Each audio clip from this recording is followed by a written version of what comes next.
ये देखो, मैंने पूरे घर में ढूंढ लिया और तू यहाँ खड़ी है। हाँ, वो नीचे कुछ अच्छा नहीं लग रहा था ना, इसलिए छत पे चली आई। ये ले, इसमें कुछ ड्राई फ्रूट्स लेके आई हूँ, ले पकड़, अपनी अलमारी में रख ले। अच्छा, तो मुझे क्यों दे रही है अलमारी में रखने के लिए? घर तो दीदी चलाती है ना, दीदी को दे दीजिए। उसे देने की जरूरत नहीं है, मैं तेरे लिए लाई हूँ, तेरे और बेटे के लिए। उसे दे दी तो पूरा घर खाएगा फिर। पकड़ इसको, और खबरदार जो उसे बताया तो। मम्मी जी, इस घर में अभी तक तो ऐसा कुछ नहीं है कि कुछ आया हो पर्सनल हम दोनों खा लें। फैमिली इसी को कहते हैं ना, कि सब साथ में मिलकर रहें, साथ में मिलकर खाएं। छुपाने वाला काम मत करवाइए, दीदी को दे दीजिए। सुबह दोनों जन काम करने जाते हो, सुबह सुबह वही पोहा उपमा, इससे ताकत आती है क्या? ये ले पकड़, अलमारी में रख लो, खबरदार उसको बताया तो। ले रख। हम कोई एहसान नहीं कर रहे हैं। हम अगर कमाने जाते हैं तो घर को चलाने का काम भैया भाभी करते हैं। घर के बाहर का सारा काम, सारी रिस्पॉन्सिबिलिटी भैया ने उठा के रखी है। ये 4 महीने हो गए बेटे को घर पे पड़े, कहीं जाता ही नहीं है। जब नौकरी ढूंढेगा नहीं तो मिलेगी कहाँ से? और ऊपर से उसकी बच्ची, उसकी स्कूल की फीस भी तो तुम लोग दे रहे हो ना। मम्मी जी, चिंकी सिर्फ भैया भाभी की बेटी नहीं है, हमारी भी है।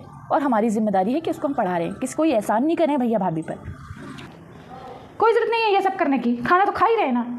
उसमें भी कहीं से कहीं तक दोनों कमी नहीं करते। जीप चटोरी हो गई है, फ्री का मिल रहा है ना, इसलिए दबाए जा रहे हैं बस। बस कीजिए मम्मी जी, बस कीजिए। और भैया ने पढ़ाई आप ही लोगों के चक्कर में छोड़ी थी ना, कि आपका लाडला छोटा बेटा पढ़ सके।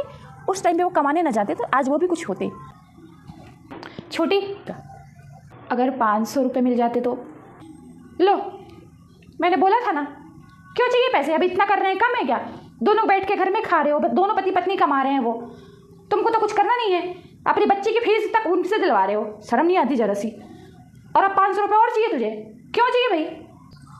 मम्मी जी प्लीज़, दीदी को मुझसे पैसे चाहिए और मुझे दीदी को देना है। और दीदी, आपको मुझे कोई ज़रूरत नहीं बताने की कि आपको क्या ज़रूरत है और क्या नहीं है। गलती मेरी है जो मैं पैसा देना भूल गई थी। मैं आपके अकाउंट में ट्रांसफ़र करती हूँ। हाँ तो मम्मी जी, नीचे दिखाने की एक हद होती है। आप तो सारी लिमिट क्रॉस करती हुई जा रही हैं। और अरे ये दीजिए दीदी, ये पकड़ो। और खबरदार, जो आपने मम्मी की किसी भी बात का बुरा माना और मुझे ऐसा लगा कि आप कंजूसी कर रही हैं खाने पीने में और भैया की भी किसी चीज़ें में। बहू, मैं तो तेरी भलाई के लिए ही बोल रही थी। करो जो करना है, मुझे क्या। हद है मम्मी जी। थैंक यू छोटी, तुम मेरी देवरानी हो, फिर भी मम्मी जी के सामने एक बहन की तरह खड़ी रही। चलिए, हम तो बहू हैं, हमसे भेदभाव करना चलता है, लेकिन मम्मी जी तो अपने लड़कों पर भेदभाव कर रही हैं। अगर वो अपने बच्चों के साथ ऐसा कर सकती हैं तो हम तो बहू हैं, हम किस खेत की मूली हैं? आज आपके साथ है, कल को हमारे साथ भी हो सकता है।